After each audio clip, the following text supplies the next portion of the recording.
কুয়াশা চাদরে ঢেকেছে আকাশ। কলকাতায় ফের পারদ পতন। আজ কলকাতায় সর্বনিম্ন তাপমাত্রা 13.5 ডিগ্রি সেলসিয়াস। গতকাল সর্বনিম্ন তাপমাত্রা কিছুটা বেড়ে হয়েছিল 14 ডিগ্রি সেলসিয়াস। আর আজ ফের নামলো পারদ।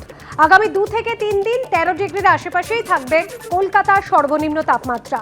শীতে কাঁপছে পশ্চিম দিকের জেলাও, পাহাড়েও শীতের আমেজ। সর্বনিম্ন তাপমাত্রা আজ 13 ডিগ্রির আশেপাশে। আজকে সর্বনিম্ন তাপমাত্রা 13.5 ডিগ্রি সেলসিয়াস, যা গতকালের থেকেও কম। গতকাল সর্বনিম্ন তাপমাত্রা কিছুটা বেড়েছিল 14 ডিগ্রি সেলসিয়াস। সর্বত্রই রাজ্যে কিন্তু শীতের আমেজ, সেটা পশ্চিম দিকের জেলা হোক বা পাহাড় বা দক্ষিণবঙ্গ। কুয়াশার চাদরে সকাল থেকে আকাশ মুখ ঢেকেছে। আগামী 2 থেকে 3 দিন আলিপুর আবহাওয়া দপ্তরের পূর্বাভাস 13 ডিগ্রির আশেপাশেই থাকবে তাপমাত্রা। ময়দানের ছবি রেখেছে আপনাদের সামনে। এই শীতের আমেজ উপভোগ করতে সকলেই কিন্তু রাস্তায় বেরিয়েছেন। অনেকেই এই উৎসবের মরশুমে ছুটি কাটাতে যাচ্ছেন দূর দূরান্তে।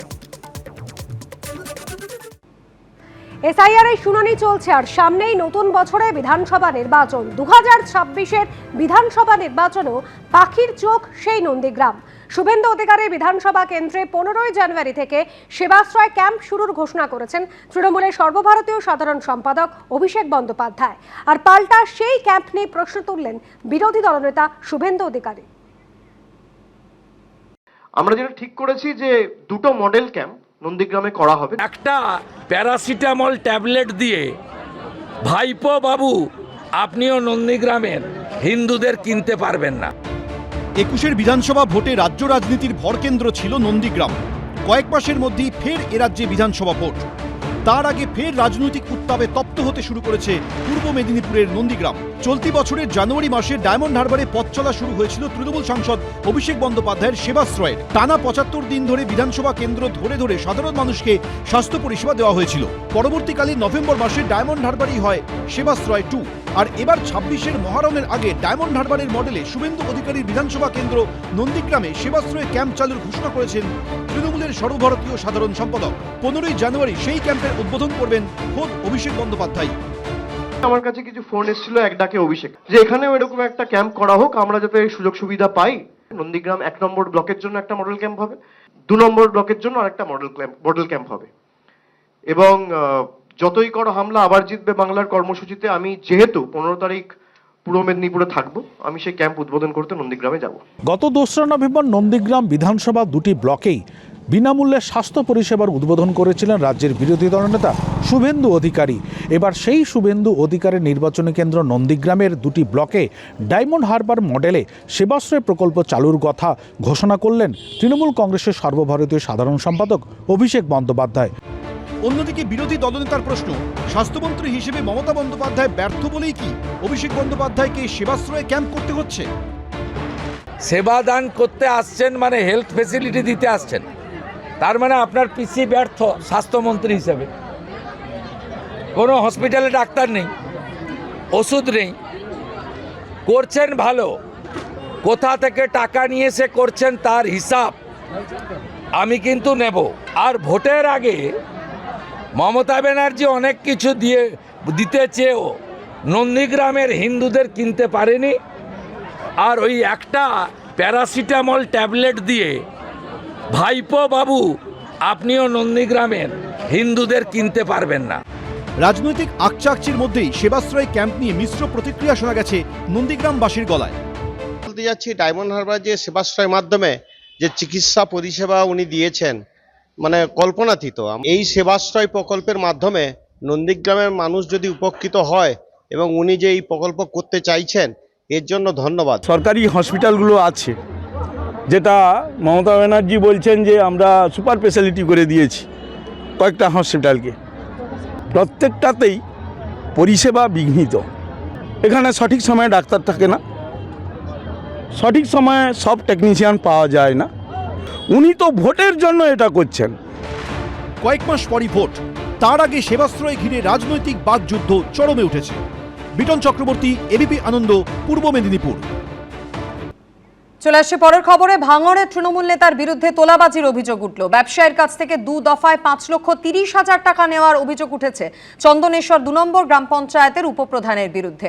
টাকা নেওয়ার ছবি প্রকাশ্যে এনেছেন ওই ব্যবসায়ী, আর এই নিয়েই তৃণমূলকে আক্রমণ করছে বিরোধীরা। পুরো বিষয়টি খতিয়ে দেখা হবে বলে জানিয়েছেন ভাঙড়ের পর্যবেক্ষক শওকত মোল্লা।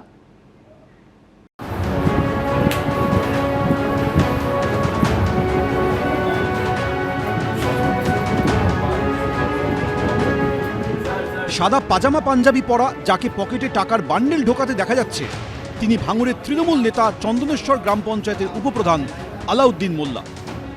আর সোফার অন্য প্রান্তে বসে যিনি টাকা দিচ্ছেন তিনি তপসিয়ার বাসিন্দা ব্যবসায়ী শাহিদ হোসেন। অভিযোগ, ভাঙড়ে কারখানা তৈরির জন্য ব্যবসায়ীর কাছ থেকে এইভাবে তোলা তুলছেন তৃণমূল নেতা।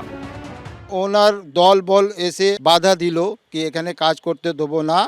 তারপরে উনি বলছেন আমার সঙ্গে বসে আপনাকে আলোচনা করতে হবে, না আলোচনা করলে তো আমি আপনাকে কাজ করতে দেবো না। আর তারপরে আমাকে বললেন উনি কি 7 লক্ষ টাকা চাই, 5,30,000 ওতে ফাইনাল হলো। 2 পার্টে আমরা পেমেন্ট করেছি, ক্যাশ পেমেন্ট করেছি। ব্যবসায়ীর দাবি, ভাঙড়ে আটা মিল করার জন্য গত ফেব্রুয়ারিতে 50 কাঠা জমি কিনেছেন তিনি। অভিযোগ, প্রথম থেকেই কাজ করতে বাধা দেয় তৃণমূল নেতা আলাউদ্দিন মোল্লার অনুগামীরা। কখনো ভেঙে দেওয়া হয় পাঁচিল, কখনো উপড়ে ফেলা হয় নেমপ্লেট। তিনি 50 কাঠা জমি কিনেছিলেন এখানে আটা মিল তৈরি করবেন বলে, কিন্তু চন্দনেশ্বর 2 নম্বর গ্রাম পঞ্চায়েতের উপপ্রধান আলাউদ্দিন মোল্লা তিনি কিন্তু তার দলবল নিয়ে রীতিমতো তার কাজে বাধা দেন এবং তোলাবাজি হিসেবে 7 লক্ষ টাকা দাবি করেন এই ব্যবসায়ী শাহিদ হোসেনের থেকে। তেমনটাই অভিযোগ এই ব্যবসায়ীর। ব্যবসায়ীর দাবি, এরপর তার কাছে 7 লক্ষ টাকা তোলা দাবি করেন পঞ্চায়েতের তৃণমূলের উপপ্রধান আলাউদ্দিন মোল্লা। শেষমেশ 5,30,000 টাকায় রফা হয়। অভিযোগ, সেই টাকা দেওয়ার পরও জুলুম থামেনি। তারপরে আমাদেরকে কাজ কিছু দিন করতে দিল, তারপরে ফের 15 দিন পরে ফের ওনার দল বল এসে আমার ফের কাজটা বাধা দিল, আর বলেও গুলি মেরে দেবো, বম মেরে দেবো। আমার 4-5-10টা লেবার ছিল, ওরা ভয় চলে গেছে। আমার ভয় জানমাল পুরো ভয় আছে। এরপরই এই ভিডিও প্রকাশ্যে আনেন ব্যবসায়ী, যেখানে তৃণমূলের উপপ্রধানকে তিনি টাকা দিচ্ছেন তা স্পষ্ট দেখা যাচ্ছে। এখানে আমি বসে আছি, এখানে উপপ্রধান উনি বসে আছেন। মোট কত টাকা দিয়েছিলেন সেদিন?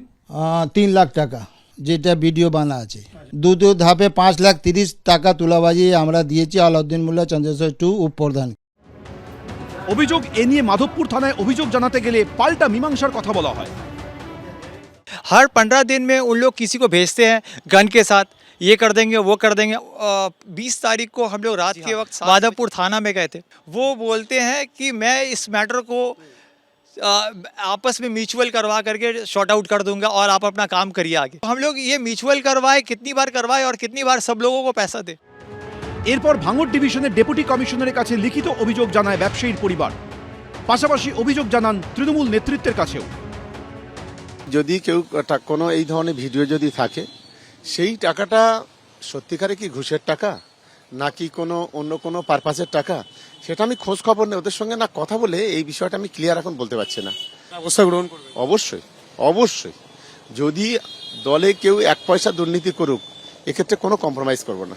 টাকাটা যে নিচ্ছে সেটা কোনো মোড়কে নয়, প্রকাশ্যে একদম মানে খোলা বান্ডিল। সেই টাকাটা কি কারণ নিচ্ছে ক্লিয়ার করুক। আমরা ইতিপূর্বে অনেক আগে থেকে বলছি যে তৃণমূল তোলাবাজি চুরির সঙ্গে যুক্ত, তোলাবাজির জন্যই এই কারখানা ইন্ডাস্ট্রিগুলো বন্ধ হয়ে যাচ্ছে। এদিকে এই অভিযোগ নিয়ে বিশেষ কিছু বলতে চাননি অভিযুক্ত তৃণমূল নেতা। অভিযোগটা করলো কেন জানি না, তারা কাজ মিটে গেছে করতে পারে, তারা খুঁজে বার করুন না। ভিডিওটা বড় কথা না, ভিডিওর আগে অনেক বড় ভিডিও আছে আমাদের কাছে, তাই দেখাবো এখন দেবো পাঠিয়ে দেবো। পরবর্তীতে মাধবপুর থানায় লিখিত অভিযোগ জানায় ব্যবসায়ীর পরিবার। হিন্দোল দে, এবিপি আনন্দ, দক্ষিণ 24 পরগনা। এবিপি আনন্দ, এগিয়ে থাকে, এগিয়ে রাখে।